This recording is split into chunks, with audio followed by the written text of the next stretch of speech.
नाम प्यारा प्यारा है।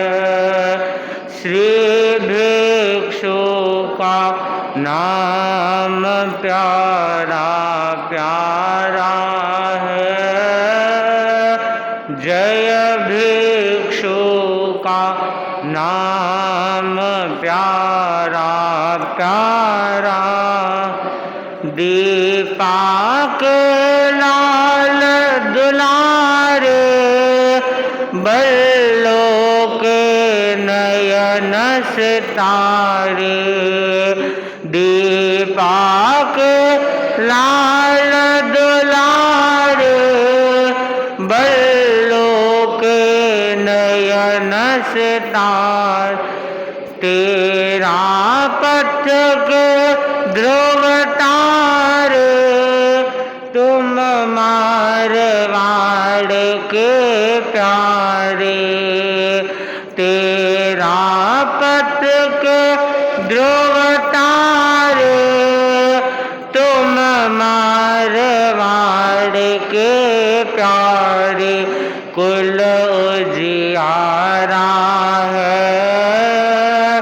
जय भिक्षु का नाम प्यारा प्यारा।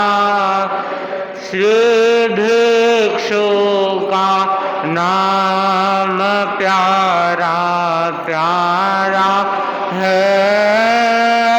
जय भिक्षु का नाम प्यारा प्यारा।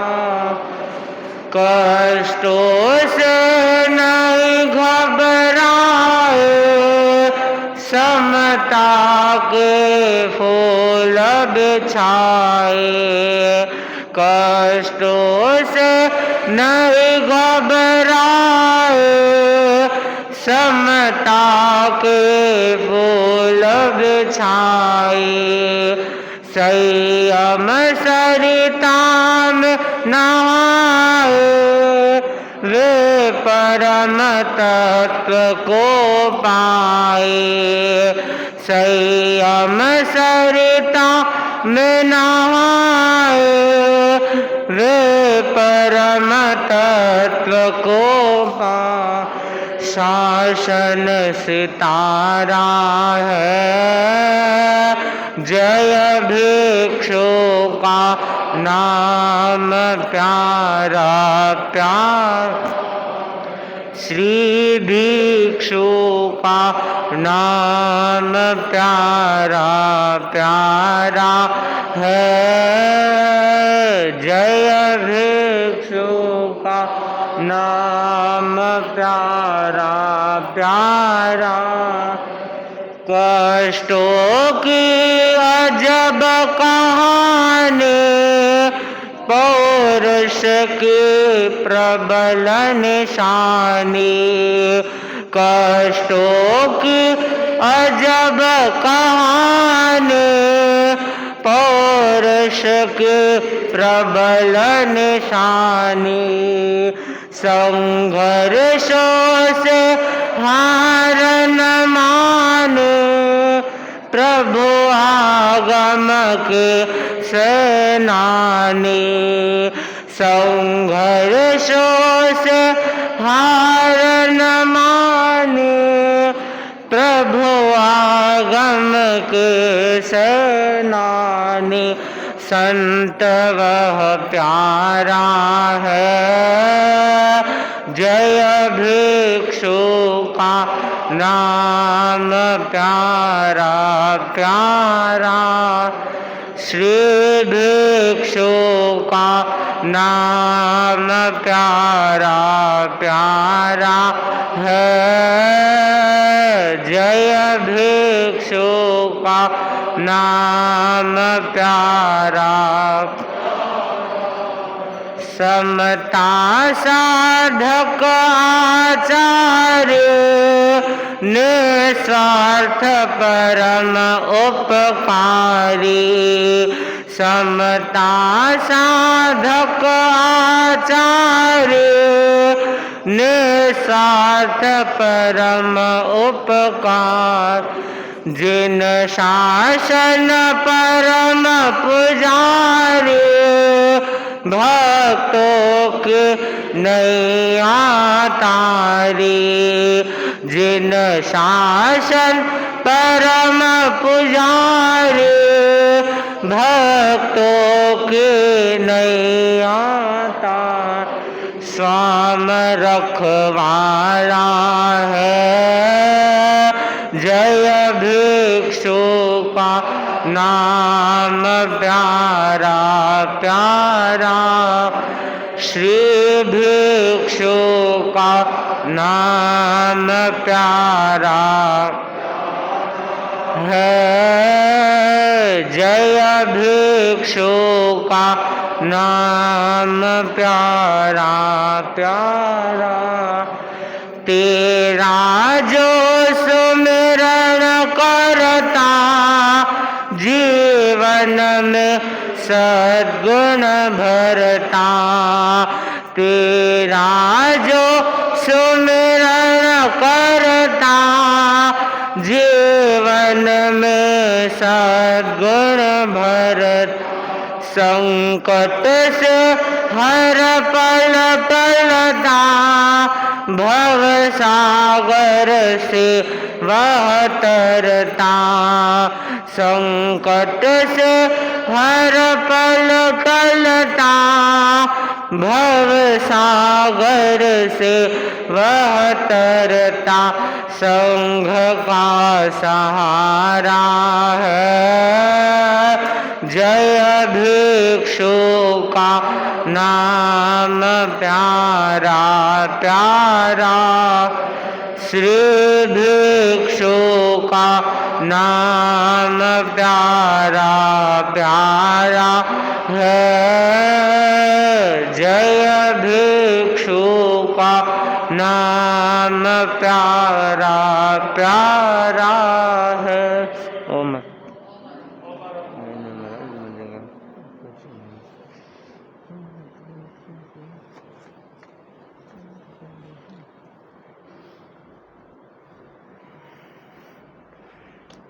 भिक्षु भिक्षु जपते जपते हो जाता कल्याण।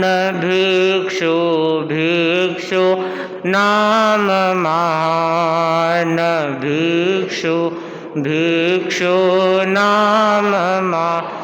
भिक्षु भिक्षु जपते जपते हो जाता कल्याण।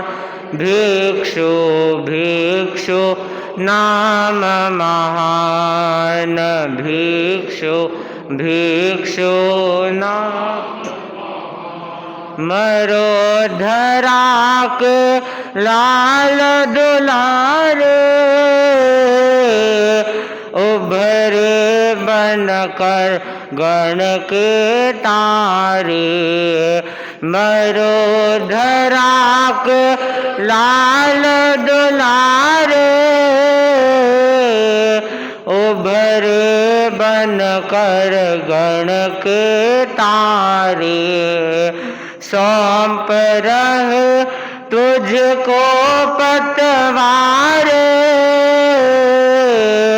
कर दो भव से नाव किनारे। शासन नायक युग उन्नायक, शासन नायक युग उन्नायक।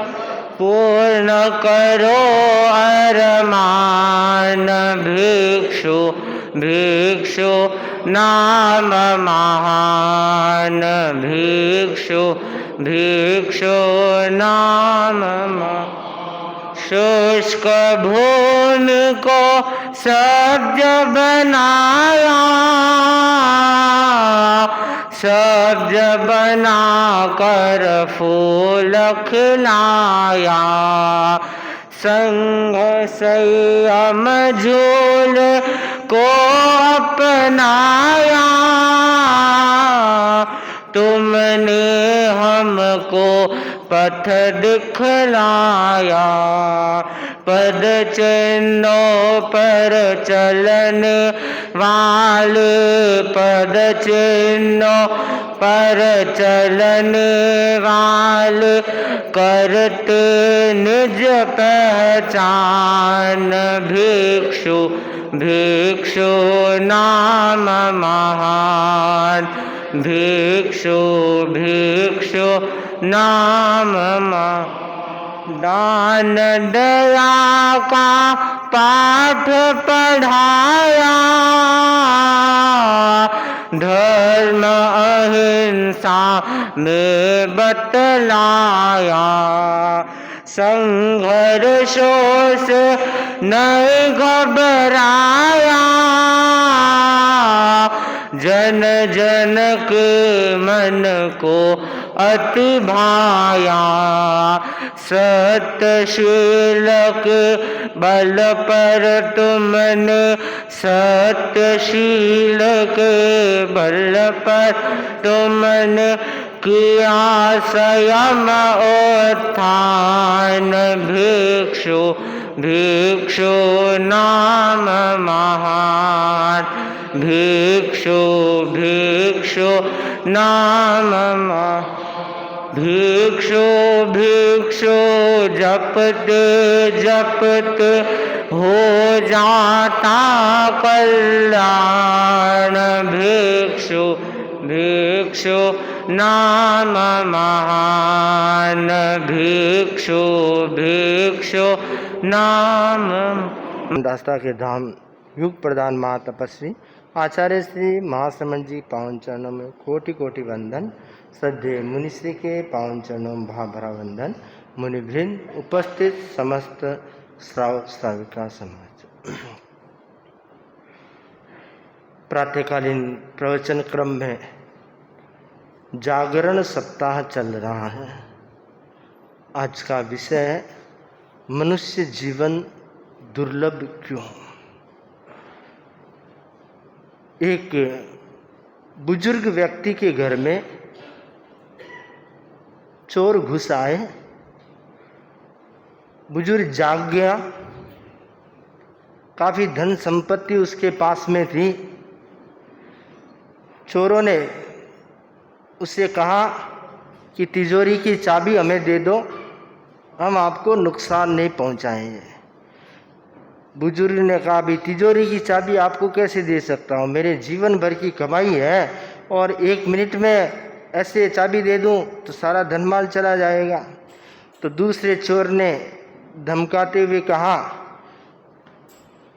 या तो तुम्हारा धन बचेगा, तुम्हें क्या चाहिए, या तो तुम्हें धन चाहिए या प्राण चाहिए। अगर प्राण चाहिए तो धन छोड़ दो, अगर प्राण नहीं चाहिए तो तुम्हारी इच्छा।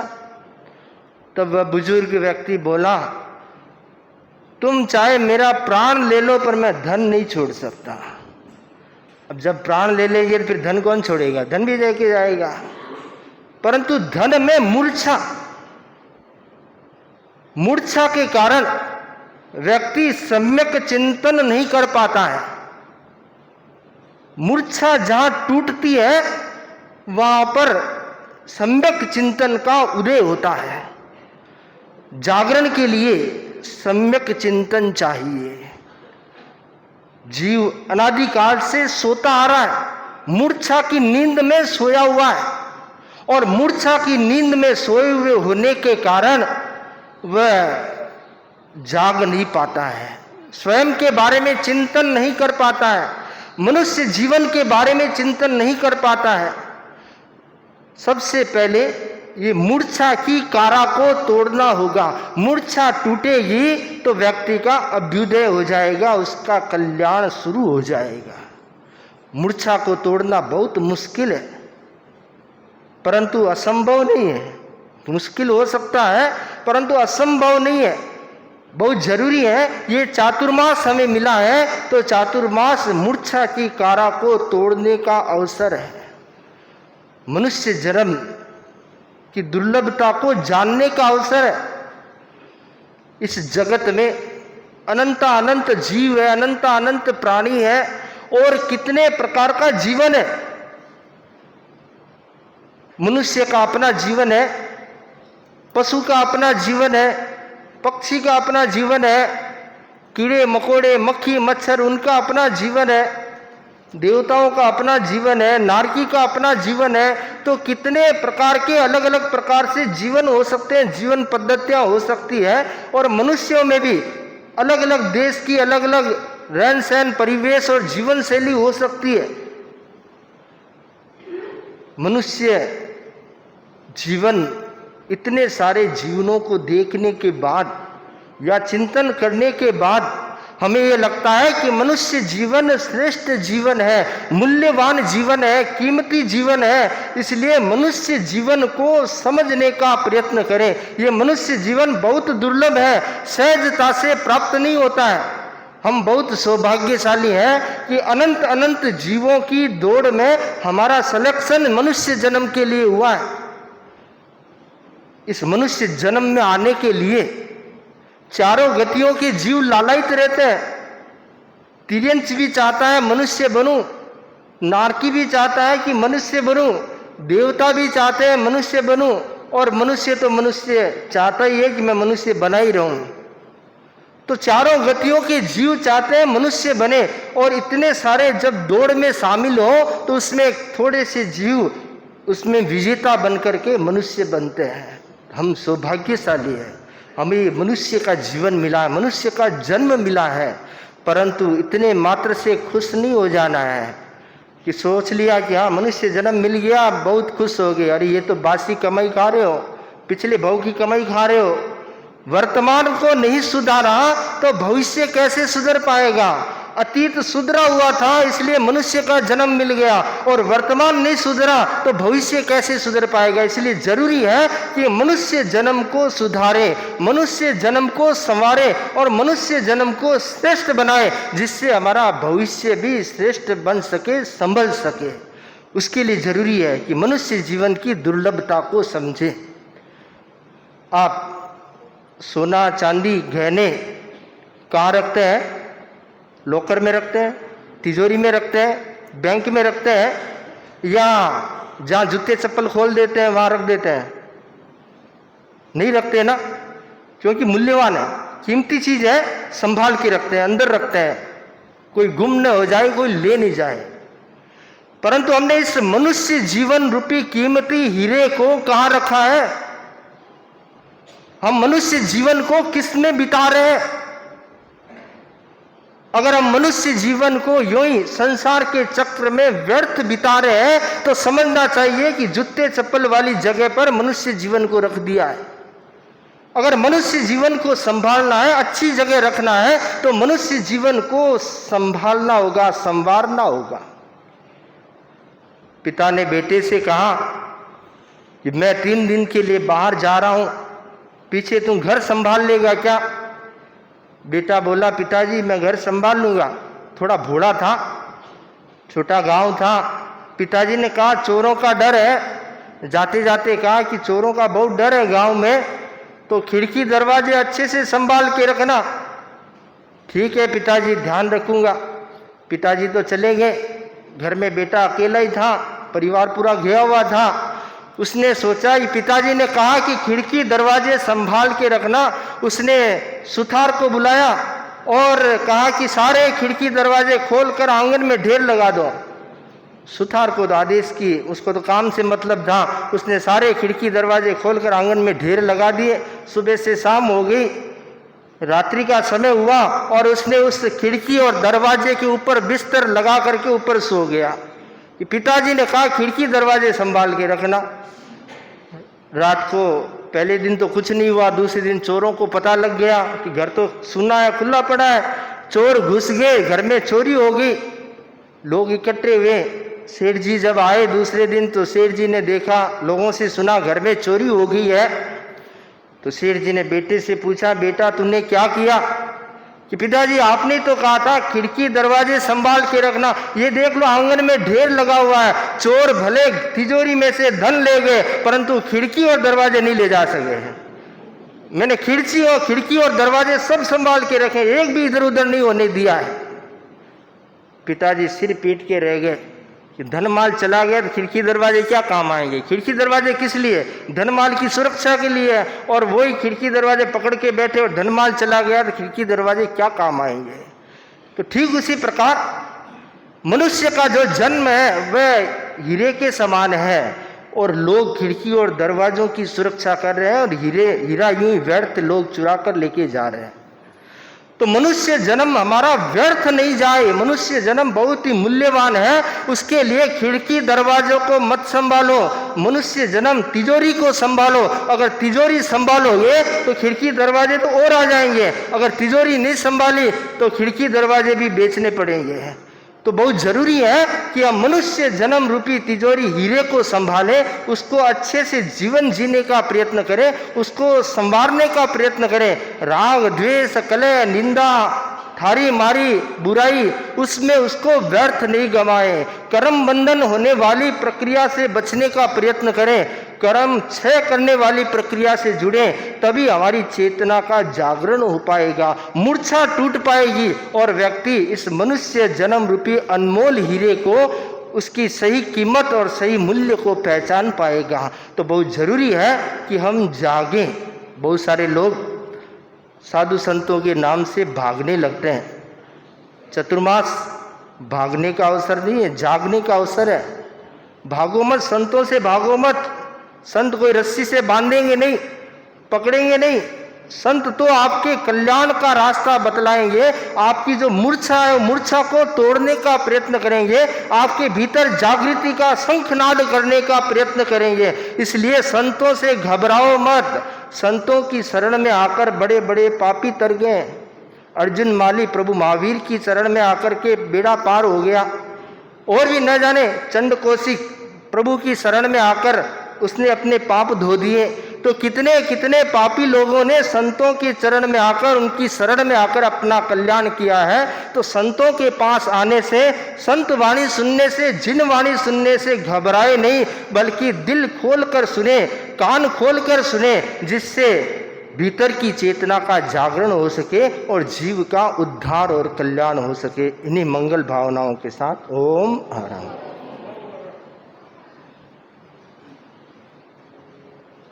होता है। भगवान महावीर स्वामी के श्री चरणों में कोटि से वंदन। युग प्रदान आचार्य श्री महासमुद्र के श्री चरणों में कोटि से वंदन। मुनिवृंद, उपस्थित धर्म प्रेमी भाई और बहनों, जागरण सप्ताह के अंतर्गत आज का विषय है मनुष्य जीवन दुर्लभ क्यों। भगवान महावीर की वाणी है, दुर्लहे खलु माणु से भवे। अध्यात्म की संगोष्ठी चल रही थी, उसमें एक प्रश्न उपस्थित हुआ, दुर्लभ क्या है। किसी ने कहा कल्प वृक्ष दुर्लभ है। प्रश्नकर्ता उत्तरकर्ता से संतुष्ट नहीं हुआ। इतने में दूसरा शिष्य बोला, गुरुदेव कल्प वृक्ष इतना दुर्लभ नहीं है, दुर्लभ तो कामधेनु है। इतने में तीसरा खड़ा हुआ, गुरुदेव कल्प वृक्ष भी मिल सकता है, कामधेनु भी मिल सकती है, लेकिन चिंतामणि रत्न का मिलना बहुत मुश्किल है। इतने में चौथा खड़ा हुआ, वह बोला, गुरुदेव कल्प वृक्ष भी मिल जाएगा, चिंतामणि रत्न भी मिल जाएगा, कामधेनु भी मिल जाएगी, लेकिन देव दर्शन दुर्लभ है। इतने में पांचवा शिष्य खड़ा हुआ, जोश के साथ बोला, गुरुदेव देव दर्शन तो सामान्य बात है, तो तुम्हारी नजर में दुर्लभ क्या है। भारत में जन्म लेना दुर्लभ है। इतने में छठा व्यक्ति बोला, गुरुदेव इसने जो बताया वो सही नहीं है, भारत में तो कीड़े मकोड़े भी जन्म लेते हैं, वो क्या दुर्लभ है? तो तुम बताओ क्या दुर्लभ है? वो बोला मनुष्य जीवन दुर्लभ है। जैसे ही उसने कहा, बाकी के सब प्रश्नकर्ता उत्तरकर्ता चुप हो गए, लेकिन प्रश्नकर्ता अभी भी संतुष्ट नहीं, अभी भी संतुष्ट नहीं। तो सभी शिष्यों ने समवेत स्वरों में वंदना करके कहा, गुरुदेव अब आप ही बताइए दुनिया में दुर्लभ क्या है? तब कहा, चत्तारी पर मंगाणी दुल्हाणी है जंतुणो, मानो सत्तम सुई श्रद्धा संज मम्मी ये वीरियम। चार बातें दुर्लभ हैं, मनुष्यत्व, श्रुति, श्रद्धा, संयम में पराक्रम। मनुष्य जीवन और मनुष्यत्व में अंतर है। मिनक और मिनकपणों, कुछ लोग बोलते नहीं, थारी पढ़ाई में धूल, तो आकार से मनुष्य लग रहा है, प्रकार से तो पशु जैसा लग रहा है। तो मनुष्य तो है ही, लेकिन आगे बहुत सुंदर बात बताई गई। जब गुरु ने खुलासा किया, मनुष्य जीवन की दुर्लभता के बारे में बताया, तो शिष्यों ने एक प्रश्न खड़ा किया, गुरुदेव आप कहते हैं मनुष्य जीवन दुर्लभ है, मनुष्यत्व दुर्लभ है, तो गाजर मूली की तरह मनुष्य तो काटे जा रहे हैं, आए दिन सुनते हैं पढ़ते हैं। तो गुरु ने कहा, शिष्यों इस संसार में अनंता अनंता प्राणी हैं। वनस्पति में कितने जीव हैं? अनंता अनंता। साधारण वनस्पति में, निगोद में, उनकी अपेक्षा मनुष्य जीवन दुर्लभ है। मनुष्य कितने हैं? मनुष्य कितने हैं? मनुष्य दो प्रकार के हैं, असन्नी मनुष्य और सन्नी मनुष्य। असन्नी मनुष्य असंख्यात है और सन्नी मनुष्य संख्यात है। उस अपेक्षा से मनुष्य जीवन दुर्लभ है। पृथ्वी का है, अब का है, तेजस का है, वायु का है, प्रत्येक वनस्पति का है, 2 इंद्रिय, 3 इंद्रिय, चतुरेंद्रिय, इन सब में कितने जीव हैं? असंख्यात जीव हैं। गर्भित मनुष्य कितने हैं? संख्यात है। उस अपेक्षा से मनुष्य जीवन दुर्लभ है। फिर प्रश्न खड़ा किया, आप कह रहे मनुष्य जीवन दुर्लभ है, आबादी बढ़ रही है, सरकार भी चिंतित है, इसी प्रकार आबादी बढ़ती गई तो धरती का संतुलन बिगड़ जाएगा, और यदि मनुष्य जीवन दुर्लभ है तो कम पैदा होने चाहिए। फिर भगवान ने कहा, गुरु ने कहा, मनुष्य जीवन दुर्लभ ही रहेगा। यदि 10 अरब भी हो गए, 15 अरब भी हो गए, तो भी मनुष्य जीवन दुर्लभ होगा अन्य जीवों की अपेक्षा से। तब शिष्यों ने कहा, गुरुदेव आपने हमारे को प्रसन्न कर लिया और जिज्ञासा का आपने समाधान दे दिया। तो मनुष्य जीवन दुर्लभ है और ये दुर्लभ रहेगा। और आप जानते हैं दुर्लभ का अर्थ है बड़ी कठिनाई के साथ प्राप्त होना। इसलिए भगवान ने मनुष्य जीवन को कीमती हीरा कहा है। मनुष्य जीवन चंदन के वृक्ष के समान है। और मनुष्य का जीवन कितना है? 3 जो ऋतु मुख्य रूप से बताई है, सर्दी, गर्मी, वर्षा। तो मनुष्य का जो जीवन है वो शियाड़े की रात जैसा है। या सियारे के दिनों जैसा है। उनमें कुछ तो नाश्ता करके ऊपर चले जाते हैं, कुछ थोड़ा सा भोजन करते हैं, कुछ ऐसे लोग हैं तो पूरी जिंदगी जीकर जाते हैं। जैसे सियाला की रातें छोटी होती है, उसी प्रकार ये मनुष्य का जीवन छोटा है और ये कीमती है, हीरे के समान है। और जैसे हीरे का मूल्य विशेष होता है और हीरे का मूल्य हर कोई पहचान नहीं पाता है, तो जोरी होता है वही पहचान पाता है। इसी प्रकार मनुष्य का जीवन भी और मनुष्य जीवन की कीमत हर कोई बता नहीं सकता, हर कोई पहचान नहीं पाता है। जो ज्ञानी लोग हैं वही मनुष्य जीवन की कीमत बता सकते हैं। हमारे बड़े संत मोहनलाल जी स्वामी कहानी फरमाते थे,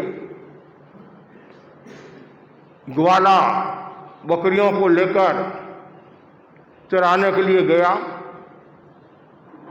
वापिस शाम को घर आ रहा था, मौसम सुहावना था, नदी को पार किया और कुछ कंकर नजर आए, उसमें से एक कंकर बहुत बढ़िया नजर आया।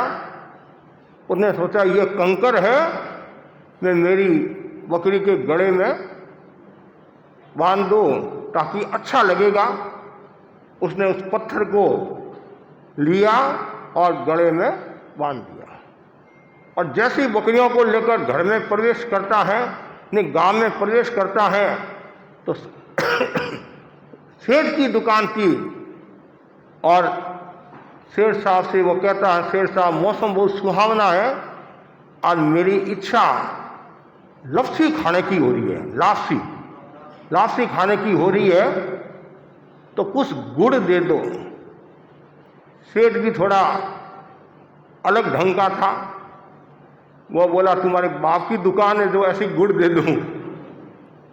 वो बोला मेरे बाप की दुकान नहीं है, मम्मा की दुकान भी नहीं है, आपकी दुकान है, लेकिन मुझे आज लापसी खाने की इच्छा हो रही है, मेरे पास पैसा नहीं है, लेकिन थोड़ा सा गुड़ दे दो।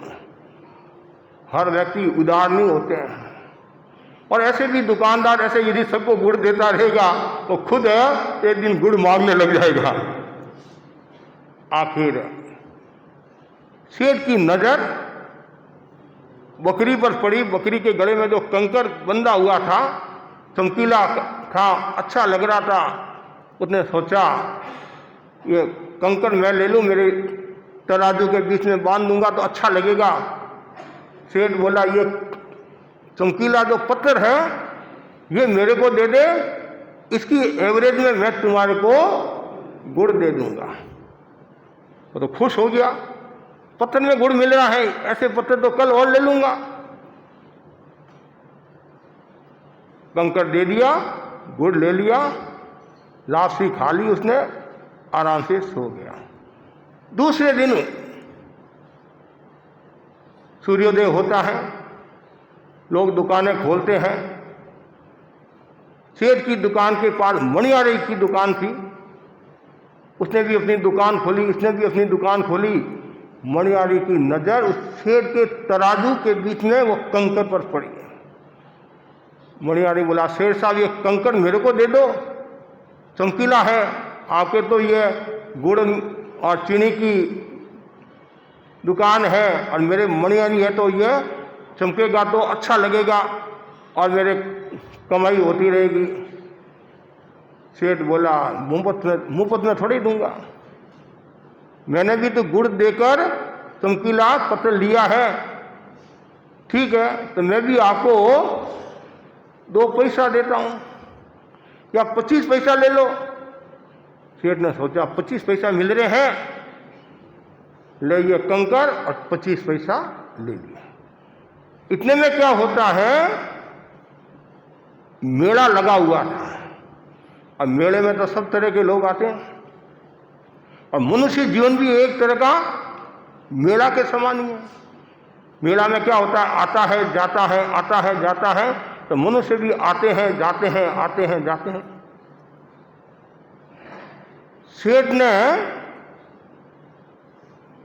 सेठ कार से आया, कार से नीचे उतरा और मणियारी की दुकान पर नजर पड़ी, उसमें भी वो पत्थर पर नजर पड़ी। अरे मणियारी, ये कंकड़ बेचता है, तो मेरा काम तो बेचने का ही है, दुकान किस लिए खोली हूं? कितने रुपए? वो भी कम नहीं था। उसने सोचा लोगों की नजर इस कंकड़ पर ही पड़ रही है, इसका मतलब कोई न कोई जोरदार चीज है। वो बोला 1 रुपया। कितना? 1 रुपया। सेठ बोला मुंह मांगे दाम थोड़ी मिलते हैं। वो बोला कुछ भी हो, मैं तो 1 रुपया से कम 1 पैसा भी नहीं लूंगा। अरे 25 पैसा। वो बोला 1 पैसा ही कम नहीं, 50, 75, 80, 85, 90, 95, 99, 1 पैसा तो सब्जी के लिए छोड़ दे। वो बोला किसी के लिए छोड़ने वाला नहीं हूं, लेना हो तो लो, नहीं तो रवाना। सेठ ने सोचा अभी ये थोड़ा जोश में आया हुआ है, आग्रह में आया हुआ है, मैं भी चला जाऊं, फिर आप भी वापिस बुलाएगा और थोड़ा कम पैसा में दे देगा। सेठ तो चला गया। इतने में क्या होता, दूसरा सेठ और उसी स्थान पर गाड़ी को रोकता है, नीचे उतरता है और उसी सेठ की नजर उस कंकड़ पर पड़ती है। सेठ ने कहा कंकड़ तो जोरदार है। अरे मणियारी, कंकड़ बेचता है, मेरा काम तो यही है। कितने रुपये? 25 रुपये। उसको भी जोश आ गया, 25 रुपये के और नहीं, 25 बहुत है। और सेठ ने ना आप देखा न ताप देखा, कलदार सिक्के 25 पकड़ा दिए और सेठ गाड़ी में बैठकर 9 2 11 हो गया। अब वो पहला सेठ पकड़ की को रगड़ता रगड़ता आया। अरे मणियारी दे दे 99, 1 रुपया 1 पैसा छोड़ दे। सेठ साहब रायरा भाव राते बीता, क्या हुआ? मैंने बेच दिया। कितने में बेचा? 25 रुपये में बेचा मैंने। अरे मूर्ख, वो तो 1.25 लाख का हीरा था। जैसे ही कहा उसको भी जोश आ गया। सेठ साहब संभल कर बोलो, मूर्ख मैं नहीं, मूर्ख तू, थारो बाप दादो परदादो लड़दादो सरदादो। मैं तो बाप दादा परदादा सरदादा लड़दादा से भी होशियार हूं। किसी ने 100 गुना पैसा नहीं कमाया, मैंने 100 गुना पैसा कमाया। सेठ को संबोध देते हुए क्या कहता है? सेठ साहब आप तो जानते थे ये 1.25 लाख का हीरा है, और 1 पैसा के खातिर आपने उस हीरे को गंवा दिया, और मैं तो नहीं जानता था तो भी 100 गुना कमा दिया। क्या आप भी पहले सेठ की तरह अनमोल हीरे को गंवा तो नहीं रहे हैं? इस दुर्लभ हीरे को गंवा तो नहीं रहे हैं? लगता ऐसा ही है, इस दुर्लभ हीरे को गंवा रहे हैं। लेकिन आप जानते हैं आपको सब कुछ प्राप्त हो सकता है, लेकिन वापिस मनुष्य का जीवन प्राप्त होना मुश्किल है। और एक बार मनुष्य जन्म से जो च्युत हो गया, नरक और निगोद में चला गया, दुर्गति में चला गया, वापिस मनुष्य का जन्म मिलना मुश्किल। इसलिए भगवान ने मनुष्य जीवन को दुर्लभ बताया है। मिनक और मिनक पढ़ो, ये 2 बात है।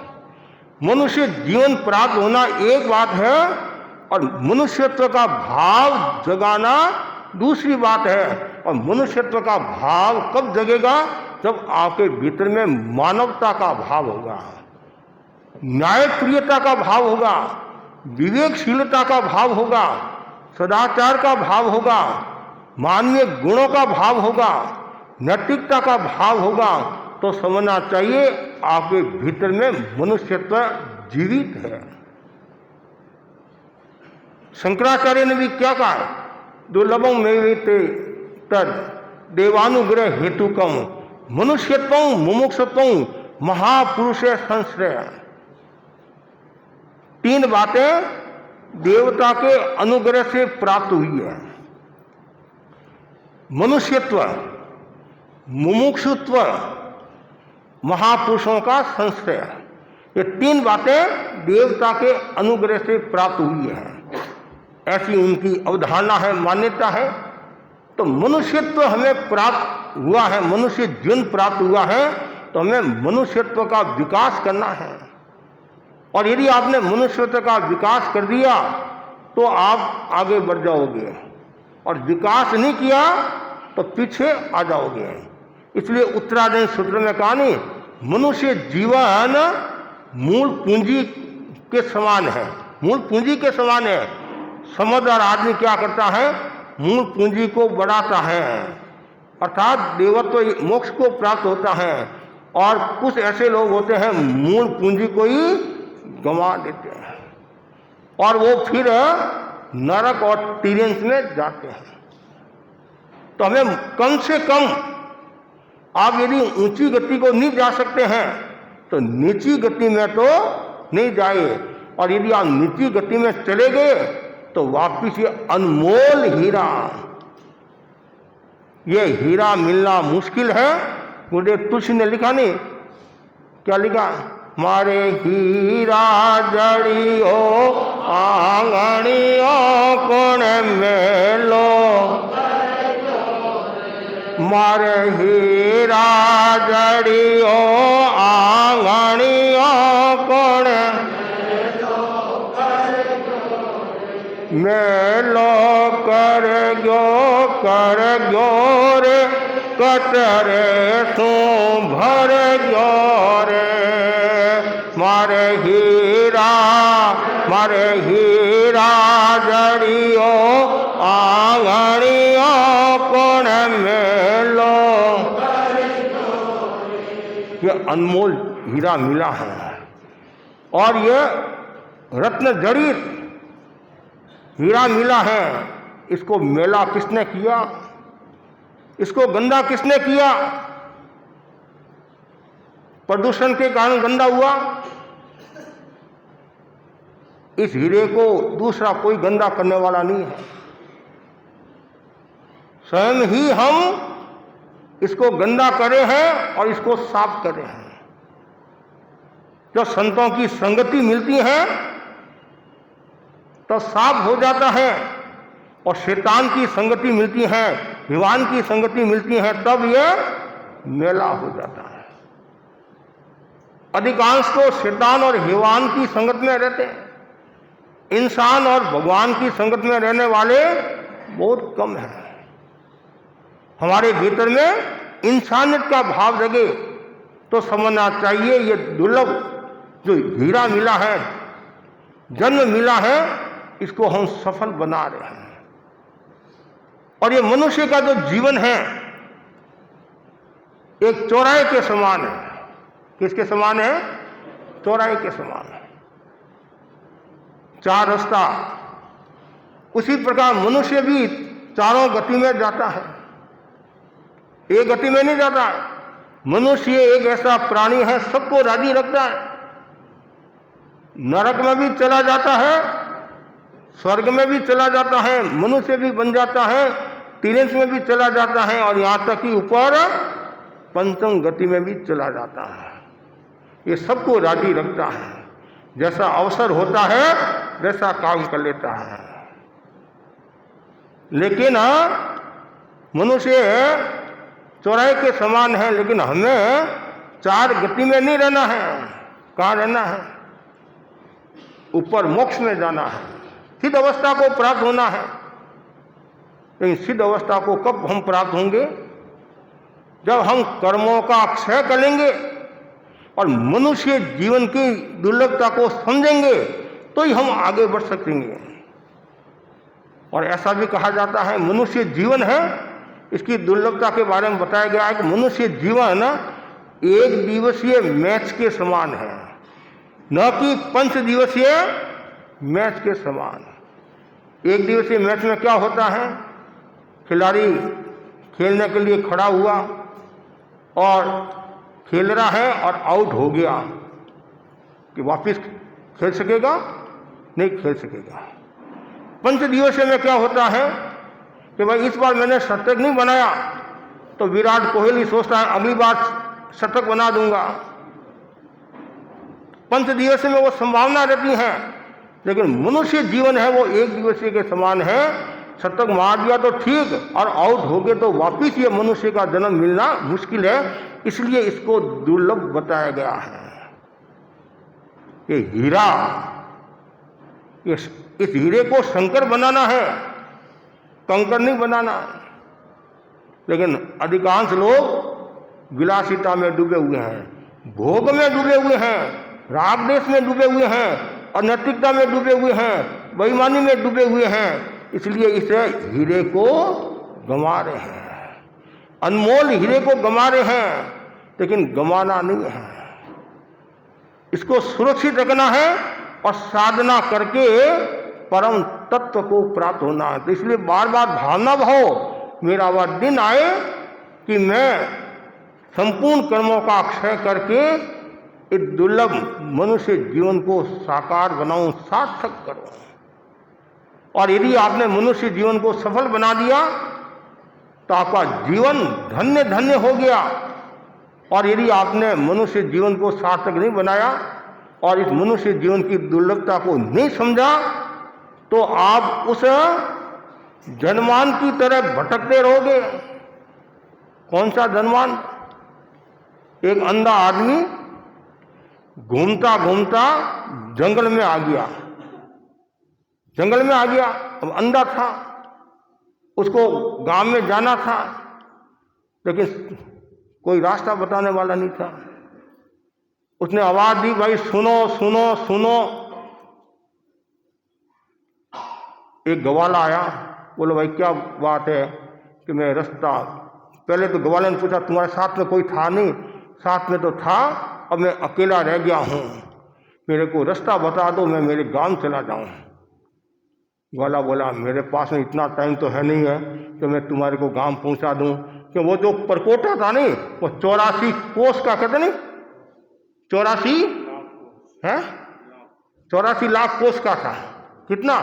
84 लाख कोस का परकोटा था, और उसको पार कौन करा है? फिर भी ग्वाले के मन में थोड़ी सी दया आई और कहा कि तुम ऐसा करो, मैं तुम्हारे को परकोटे में पहुंचा देता हूं, और फिर क्या करना, जो तुम्हारा गांव है आगे बढ़ना है, तो ये तो भीत है, भीत है, और ये द्वार हो गया, अंदर घुस गया, भीत है, और भीत के सहारे सारे सारे ऐसे चलते रहना, और जैसे ही भीत रुके और दरवाजा आए और तुम निकल जाना। उसने कृतज्ञता ज्ञापित की। अंधा था, एक हाथ में लाठी और एक हाथ से भीत का सहारा। क्यों? ये सहारा यदि छोड़ दे तो मुश्किल हो जाए, और वो सहारा लेते हुए जा रहा है, भीत का सहारा लेते हुए जा रहा है। आप जानते हैं कब मन में कैसी भावना आती है पता नहीं चलता है, या कब दुर्घटना घट जाती है पता नहीं चलता है, या कुछ और हो जाता है, और वो जा रहा है, जाते जाते खाद आ गई, और ऐसे भी खाद बहुत आती है लोगों के, कहते नहीं, कभी कभी आप खुद भी बोलते नहीं माथा में खाद आ गई, या जानबूझ कर खाद को मोल लिया। तो समझदार आदमी क्या करता है, खाद आती है तो एक हाथ से, और ज्यादा समझदार होता है या मूर्ख होता है फिर वो दोनों हाथ से, और दोनों हाथ से करेगा तो उसका क्या परिणाम आएगा। या फिर खड़ा होकर दोनों हाथ से कर लेता तो भी कोई प्रॉब्लम नहीं।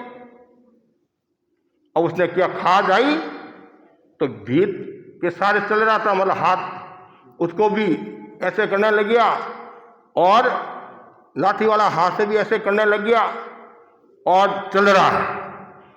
चलते चलते क्या होता है, थोड़ी देर के बाद में वो दरवाजा आ गया, और वो यदि वो रुककर खाद करता तो वापिस भीत के हाथ लगा देता तो बाहर निकल जाता, लेकिन वो किनारे आ गया और आगे बढ़ गया। अब वापिस वो भीत के सहारे चल रहा है, हाथ लगाए, क्या उसको वापिस परकोटा मिलेगा? 84 लाख कोस का परकोटा। एक थोड़ी सी असावधानी के कारण, और वो अब घूमता रहेगा। क्या आप भी उस धनवान की तरह 84 लाख के परकोटे में घूम तो नहीं रहे? परमार्थ के वशीभूत होकर, स्त्री कथा, भट कथा, देश कथा, राज कथा के वशीभूत होकर अनमोल हीरे को गंवा रहे हैं। तो बस मैं इतना ही आपको कहना चाहता हूं, जितने भी यहाँ भाई बहन बैठे हैं, इस मनुष्य जीवन को आंको, मनुष्य जीवन को समझो, मनुष्य के महत्व को समझो। मनुष्य का मतलब क्या? सब मनुष्य बैठे हैं। मननात् इति मनुष्य, जो मनन करता है, जो चिंतन करता है, उसका नाम मनुष्य है। मनुष्य दो प्रकार का है, सन्नी मनुष्य, असन्नी मनुष्य। ऐसे कर्म भूमि मनुष्य, अकर्म भूमि मनुष्य, संपन्न अंतर्दीप के मनुष्य, कर्म भूमि मनुष्य, अकर्म भूमि मनुष्य और समुचिम मनुष्य। और मनुष्य एक ऐसा प्राणी है जो संपूर्ण से कर्मों का अक्षय करके मोक्ष को प्राप्त हो जाता है। यदि मनुष्य जीवन की दुर्लभता नहीं होती तो देवता नहीं कहते कि हमें मनुष्य का जीवन मिले। क्या बोलते देवता? लंबे लंबे बाल वाले, काड़ा काड़ा केस वाला, मोटी मोटी आंखें वाला, लंबे लंबे कान वाला, ऐसा भाव हमें मिले और हम भी कर्म क्षय करके मोक्ष को प्राप्त हुए। तो देवता भी जिसके लिए तरसते हैं, और आप, हाँ, और आप देवता के लिए तरस रहे हैं, आप देवता के लिए तरस रहे हैं। लेकिन न तो हमें देवता के लिए तरसना है, हमें तो केवल कर्मों का अक्षय करना है, आत्मस्वरूप को प्राप्त होना। तो ये दुर्लभ मानव भाव मिला है। और तत्व ज्ञान की भाषा में इस संसार में सबसे थोड़े गर्भवत मनुष्य कितने हैं? सबसे थोड़े गर्भवत मनुष्य है और 27 गुणी अधिक स्त्रियां हैं। कितनी? एक नहीं, 27 गुणी अधिक स्त्रियां हैं। एक के पीछे 27 स्त्रियां हैं। तो कोई बड़ा भाई बोला, महाराज इतनी स्त्रियां हैं तो भाई हमारे लड़कों कंवारों क्यों हैं? ये इतने लड़के कंवारे क्यों हैं? तो ये जो बात बताई है, ये कोई कलकत्ता की दृष्टि से नहीं बताई है, भारत की दृष्टि से नहीं बताई है, ये अडाई द्वीप 15 क्षेत्रों की अपेक्षा से बात बताई है। तो मनुष्य जीवन को समझना जरूरी है। और जो व्यक्ति मनुष्य जीवन को समझता है वही व्यक्ति आगे बढ़ सकता है। और मनुष्य प्राणी हर किसी को प्राप्त नहीं होता है। मनुष्य का जीवन हर किसी को प्राप्त नहीं होता है। और आज भी अनंत प्राणी ऐसे हैं जिन्हें मनुष्य जन्म प्राप्त नहीं हुआ है। और जिन्हें मनुष्य जन्म प्राप्त हो भी गया है तो उनमें मनुष्यत्व का भाव नहीं आया है, मानवता का भाव नहीं आया है। और जब तक मनुष्यत्व का भाव, मानवता का भाव नहीं आएगा तब तक आत्मा का कल्याण नहीं होगा। इसलिए बार बार भावना भाव मेरा वह दिन आए कि मैं हमेशा मनुष्य जीवन को सफल बनाऊं और मनुष्य जीवन को अच्छा बनाऊं। इसी आशा के साथ ओम आरहम। पचकान